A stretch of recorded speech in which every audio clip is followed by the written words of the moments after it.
Hello, people.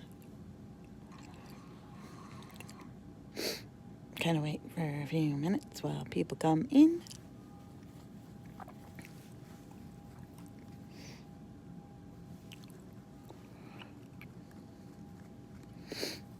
Hello, hello. Give me. I'm tired, so I'm kind of trying to keep myself a little bit awake because I'm getting meds in a little while.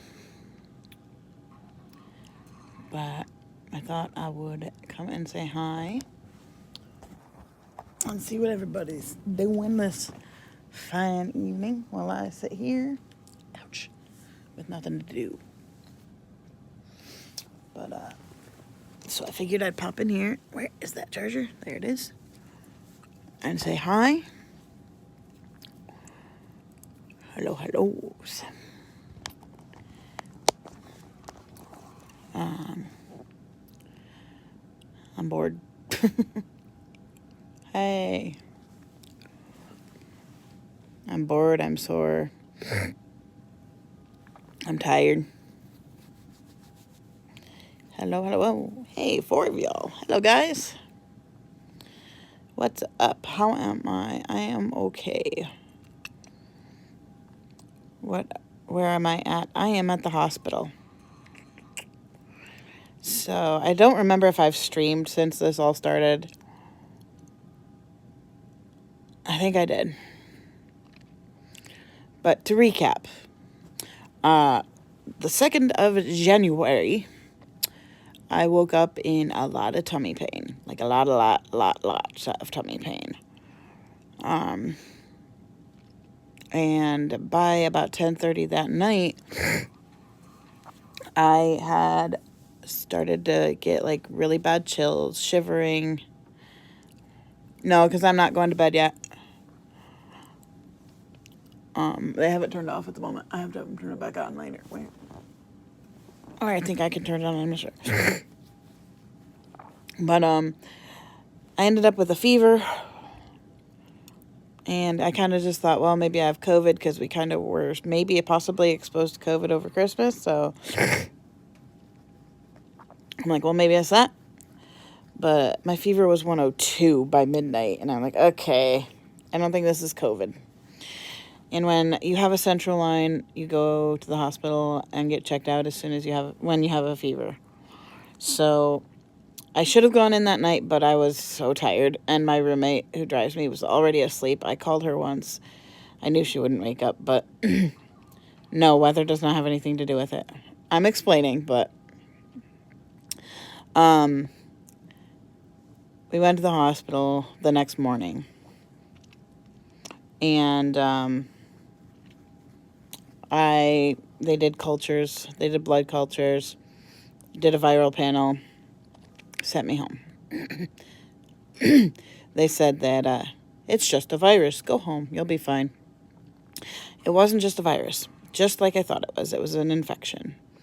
But the infection was in my bloodstream already. So I got a call Thursday morning from my doctor, and they said, go back to the ER right now. You have a bloodstream infection, and you need to start on IV antibiotics. So we hightailed it back to the ER. Told them what was going on. Told them doctors had to come in. And so I got admitted. I have been here since. I had surgery yesterday to take out my port. What used to be my port is now just a little incision. It's cranky a little bit. It's kind of not a happy thing right now. It's very swollen and not happy. But the infection was in my belly, around near my G-tube. But it had gotten to my bloodstream, so that meant my line had to come out because it's too much of a risk for getting that infected. And once your line gets infected, that's a really bad thing because it can basically just quickly send all the infection through your bloodstream and cause you to go into sepsis. Thankfully, I was not at the sepsis point yet. So yeah, it's kind of just normal what happens when I have an infection type of thing, but this was a bloodstream infection, so it was a you get to the hospital immediately thing. So we are, how many days in now? 5 days in. And I've been on IV antibiotics since I was in the ER. And we are finally seeing negative blood cultures, which means we can get my line back in pretty soon. So I have one test tomorrow. I'm going in for a transesophageal echocardiogram, which is basically, an echocardiogram is a ultrasound of your heart. I had one of those on a couple days ago. But they need a transesophageal echocardiogram, which means they put a scope down your throat and do it from the inside. I am not a stranger to the scope down the throat thing, so yeah. Yeah, I know, I was so happy for the new year. I'm like, this is going to be a good year. I am so much more stable than I was last year. I'm doing a lot better. We just had gotten over a pesky, still haven't really gotten over the pesky bowel obstruction that keeps coming back. It's actually not too bad. I had a tube down my throat yesterday, and it's not really that sore. I mean, it's a little bit like, I don't know. I have to clear my throat a little bit, but it's not bad. But I was like gung-ho for the new year, like this is going to be a good year. And I think I jinxed myself by saying that, because the next day I wound up sick as a dog. And I mean, like, guys, when I'm sick with a virus, I'm sick. But I don't get feverish. I need a haircut so bad. Oh my God. I'm not feverish when I get viruses. I don't run fevers normally. Like, if I'm at 99 while I have a virus, I feel like shit. Bloodstream is not sepsis. So, sepsis is basically an inflammatory reaction that your body has to bacteremia, which is infection in your bloodstream. But sepsis is like your body's reaction. Typically, that's at a point where organs start to fail, things like that. But no, sepsis is what can happen from bacteremia, But I'm not septic. I was just, bloodstream infection. I was very sick. I felt like shit. I still feel like crap, but, not as bad. Yesterday, my fever finally broke. Before that, it was only down to like 100 if I was on Tylenol. And as of yesterday, it was down to, and today, it's down at 97.7. So that I am thankful for, because I hate having a fever. It causes so much body pain, so much shivering. I'm miserable when I have a fever. And slightly more so than a lot of people, because I have so many, like, my joints are so hypermobile, and it causes what pain I usually have in the joints to be far worse. So it's like, I literally could feel pain in every single joint of my body. My back, my knuckles, like, everything hurt. Every muscle ached. It was bad. Brought a stuffy with you and a binky with you, always. Where is my binky, actually? Because I had it earlier and I don't know what I did with it. Actually, now that I think about it, I don't know what I did with it. That's going to make me bummed. Oh, there it is. I got this binky for Christmas. And the button glows in the dark. I found that out the other day. Hey, miss watching me? Yeah, it's been a rough year, you guys, Just health-wise has been rough in ways, and other ways I've gotten so much better this year. Like this January,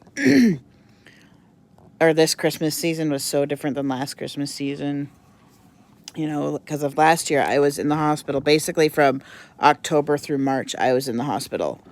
We counted it up, a total of 2 weeks home during those months, and that's combined. No, I don't have COVID.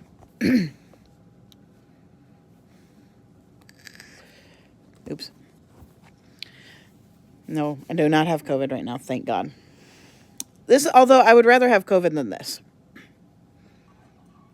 I would rather have a virus than an infection. Like my G tube, which is the one that drains my stomach, just was covered in pus constantly. I would clean it and change it, and then a few minutes later, it'd just be covered in pus again. Thank you. I'm on the mend. I don't know how long I'll be on antibiotics at home, but I will be going home on IV antibiotics. We'll see what they decide on length of time. Hopefully, excuse me. Hopefully, like Tuesday or Wednesday, I can get my Newport and go home. Not sure exactly when that will be, but we'll see. I'm thinking if I have negative test results, I've had negative cultures, and then if they don't find anything in the test tomorrow, they'll probably proceed with Newport the day or the day after. The day after or the day after that. I don't know yet, but I could be wrong. So yeah, it just depends on the IR's timing and stuff with anesthesia.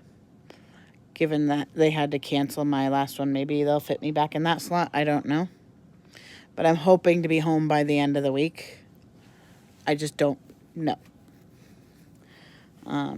Infectious disease will be back tomorrow, so they'll probably have the weigh in on that. It has not been a great stay as far as doctors go. Hospitalists are my least favorite doctors in the whole and entire world. I finally convinced the doctor today to try giving me a dose of IV pain medication to break the pain cycle that I was in, because I hadn't slept. I had as of yesterday, I finally slept last night, but I hadn't slept in 24 hours. I was in so much pain that I could hardly move. And then they did my port surgery yesterday, which just increased the pain. So today I finally convinced her. I'm like, I will increase the meds she wanted me to increase if she would do a dose of IV med to break the pain cycle. Because we're just struggling with, they don't really grasp the fact that my body doesn't absorb medication well. So it's like they push it really hard. I've got a lot of talking to do with patient advocacy and the team that has my multi-visit protocol plan thing. But we'll see how tomorrow goes. If I'm going under, I don't know how much I'll be able to talk to them. Yep. She literally said to me, she's like, you don't have anything going on that would warrant narcotics, let alone IV narcotics, which I'm on narcotics because we don't have choices. Because a lot of times they'd put you on NSAIDs, like ibuprofen, meloxicam, naproxen. I can't take those because I'm allergic to them. So we're limited. I can do Tylenol, and then I can do narcotics, and that is it. So we're very limited on what we can use. I can take gabapentin. I hate gabapentin, but I'm taking it to appease them. I let them increase it. It does make me kind of chilled out, but it doesn't really help the pain. Yeah. So that's partly why I have to talk to my MVP team. They have some protocol thing they've written for me that I've never even seen. I've never even weighed in on. And I don't think that's okay. I searched my records last night to see if I could find the document. Maybe I just forgot I had seen it. It's nowhere in the chart that I can see. So I'm demanding I see it. And I'm demanding we work on it because this shit has to stop. I have one doctor that straight up lied to my face the other day. It was the day before my surgery. Well, it was a few days ago, but he came in to see me, and even before he came in to see me, he changed the orders from what the doctor who admitted me had written. He turned my IV Benadryl to oral Benadryl and didn't even tell me. He hadn't even met me. He just changed it. And then he came in my room and we were talking about he was wanting to talk about the plan of medication for pain and stuff. And he's like, yeah, you're having surgery today, so I'm okay with you being on, IV pain meds for now. That's just fine.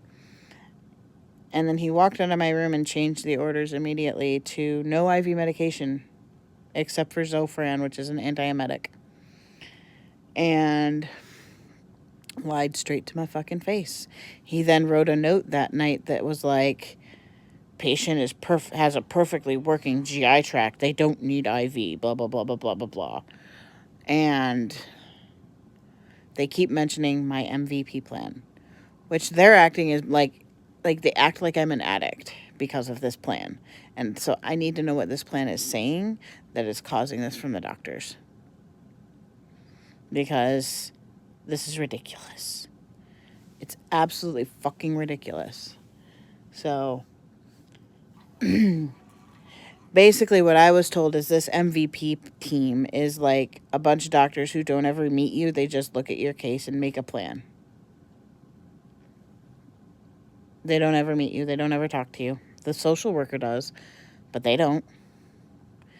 And the doctor up here is like, oh no, it's a discussion with your specialists and doctors. No, it's not. I can tell you that right the fuck right now.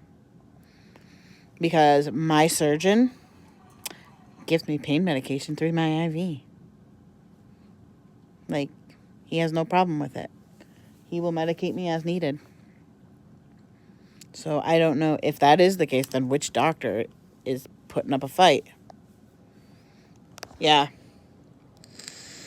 All right, see you later. Drive safe.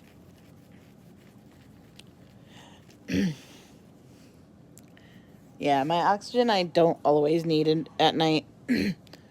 But I didn't use it last night and they did not come put it on me, so yeah. Normally it's on all the time and I can just put it on. Oops. Hang on.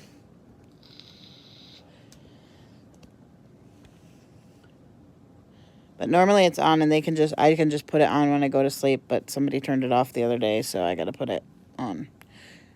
Shh. Don't say that. They have no clue.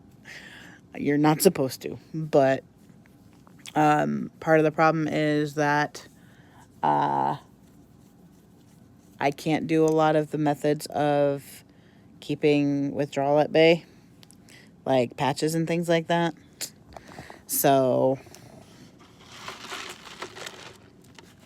what they don't know won't kill them. But no, I don't. I'm not supposed to. You're not supposed to vape inside any building, actually. In Kansas. I just realized it's 9:30, and at midnight I'm supposed to stop drinking things. I want to throw this in the trash, but they took my trash can over there. So, but my partner is sleeping. It's like 3 a.m. over there. They're asleep. Guys, I move out in April. And I cannot fucking wait. As soon as I'm out, when I have a meeting with my case manager, I think on the 15th. And I'm going to have her kind of get her guidance on like accessible housing. I think I know where we're going to go, so long as they either work with income or my partner is going to get a second job for the last few months they're there to really stock up on the funds. We're looking at them moving the first week of May, if not in April. We will see. We're not totally sure yet. We're going to nail that down by the end of the month and buy the ticket.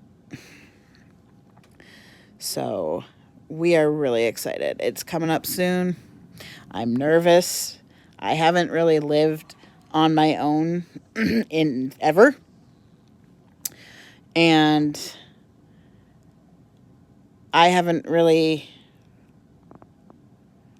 I am not sure. I think so, but I'd have to look.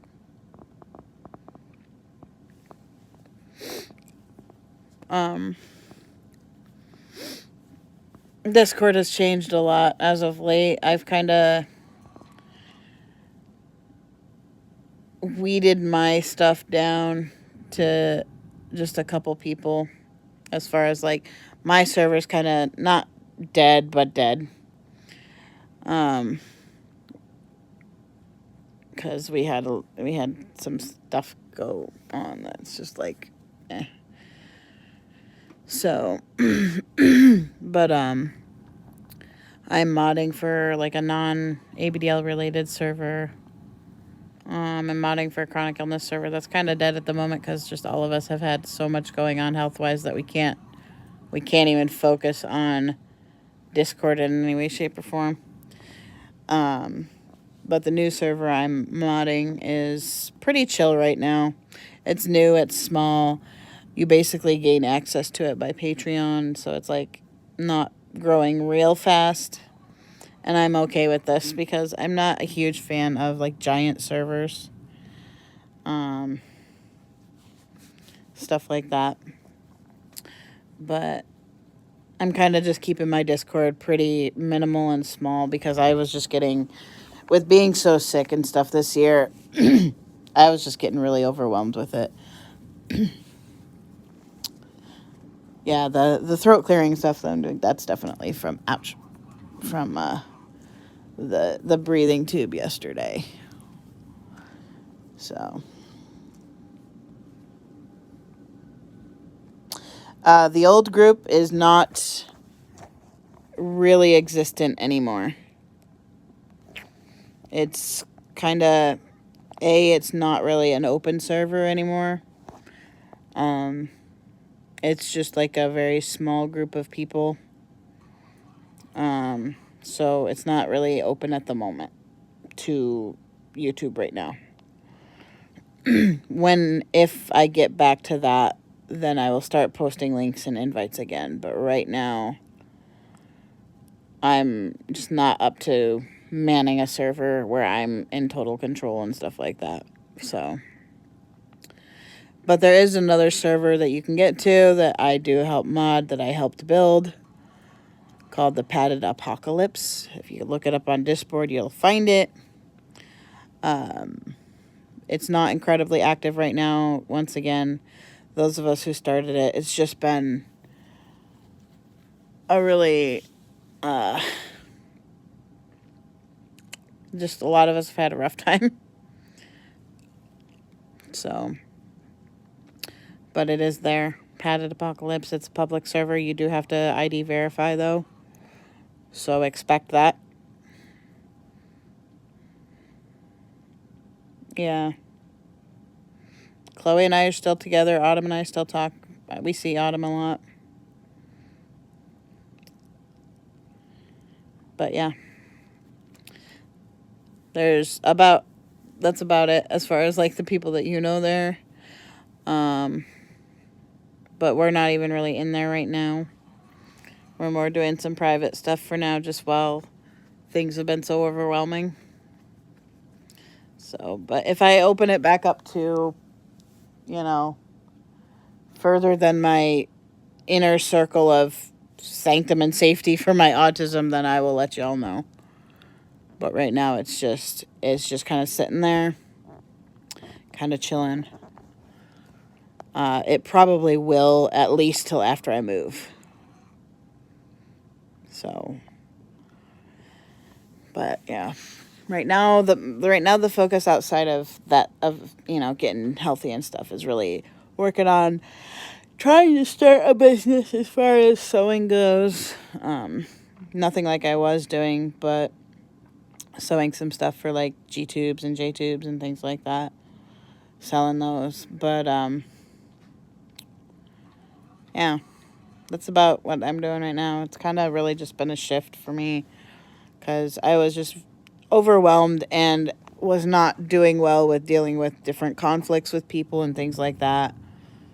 Still don't do real well with the people conflict, but hey, you gotta do what you gotta do. Right now, the group that I'm hanging out is literally like 5 people that we all kind of are like safe for each other. Um, but oof, damn,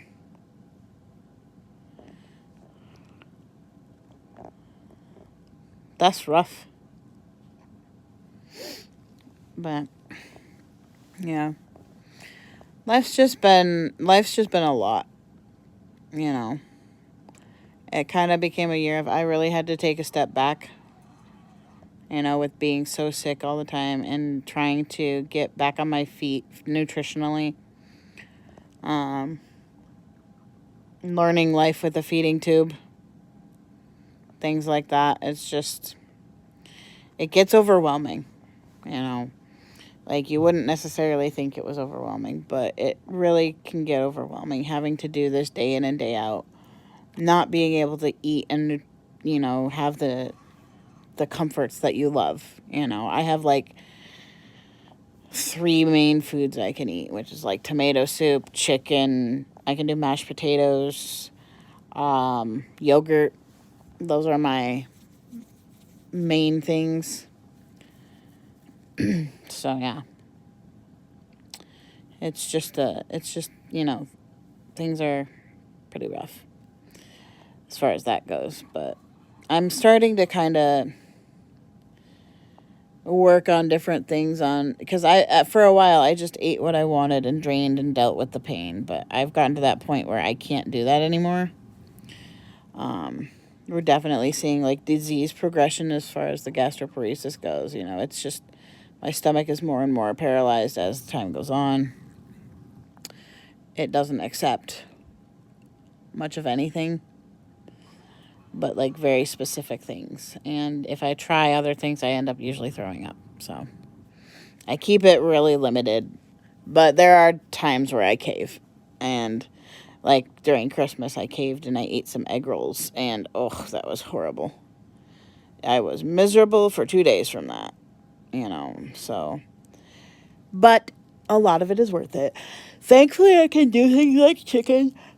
Like, I can eat, chicken, like chicken tenders. I can still go to my favorite place, Slim Chickens, and eat their chicken. Um, but, like, I miss my mac and cheese. Sometimes I do it. Sometimes I do splurge and I eat mac and cheese and things like that. And it's about kind of, sorry, my arm is really sore because it's been poked like crazy for IVs and it's just like hurting. I'm like, eh. But yeah, it's just been a lot. So, but hey, I'm still gonna fight. I've got a lot of life to live. I got a lot of education and knowledge I can give to people. I'm not ready to be done. Not anywhere near. I can live the rest of my life on an IV and a feeding tube, and I'm happy. Yeah, I miss the fact that my body won't digest food, but I do still put up with the consequences of enjoying the foods that I love. Every now and then. I may not be able to eat a whole steak, but I can eat a couple bites. The main thing that I miss right now, I would say, is like bread. Being able to eat a sandwich. I miss that. And every now and then I do it. Every now and then I can eat some sort of bread and some sort of sandwich. Um, I miss cheese. Cheese was my go-to. And it just doesn't drain real well. At least some kinds of cheese. Like things like mozzarella and, the softer cheeses like Munster, the good sandwich cheeses. So yeah, hang on one sec, guys. Hey, they came up. Yeah, yeah.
coming in to give me my pain meds and stuff. So we're flushing this right now.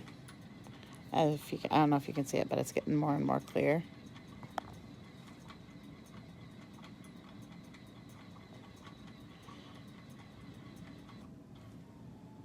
That wasn't enough. Hang on. Oh god. 20 more.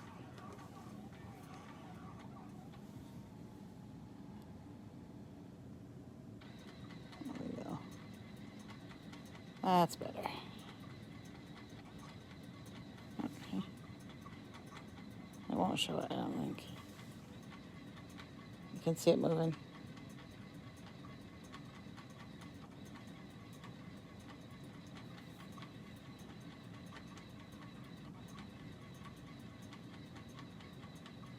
There we go.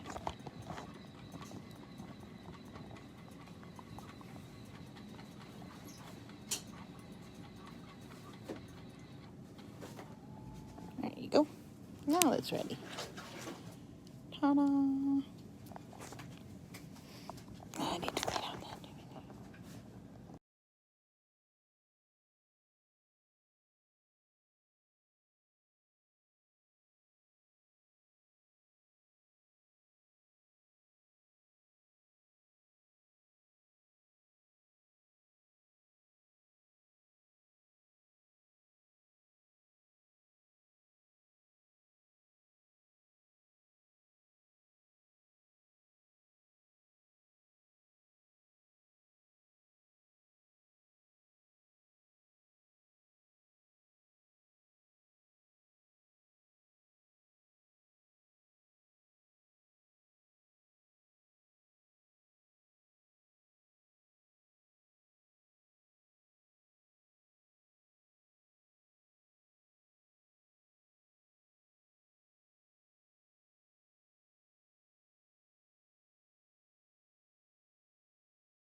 Ta-da!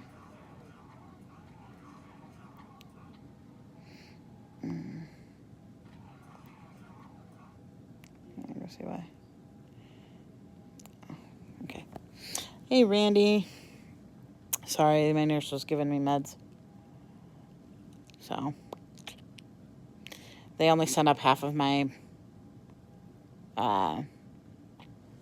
Benadryl dose. That's the second time they've done that today, so that's annoying. So the weird thing is, like, I'm on liquid versions of the meds right now, a couple of the meds, like gabapentin and Benadryl and Dilaudid.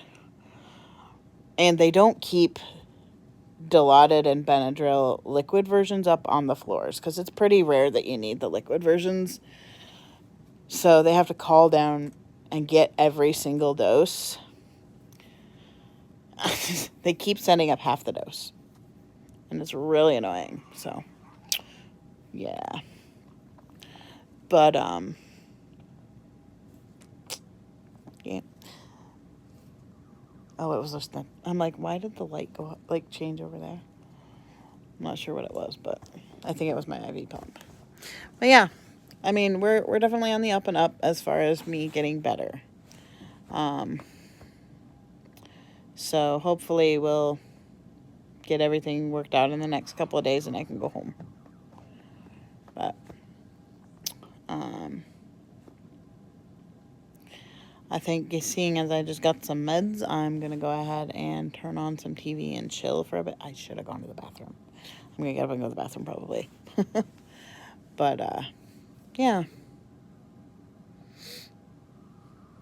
That's what's up. I'll definitely keep you guys updated as time goes on till when we figure shit out. You know? But, yeah. I'm just gonna hang out and get better. So, you guys have an awesome night. I'm gonna get some rest, hopefully. And,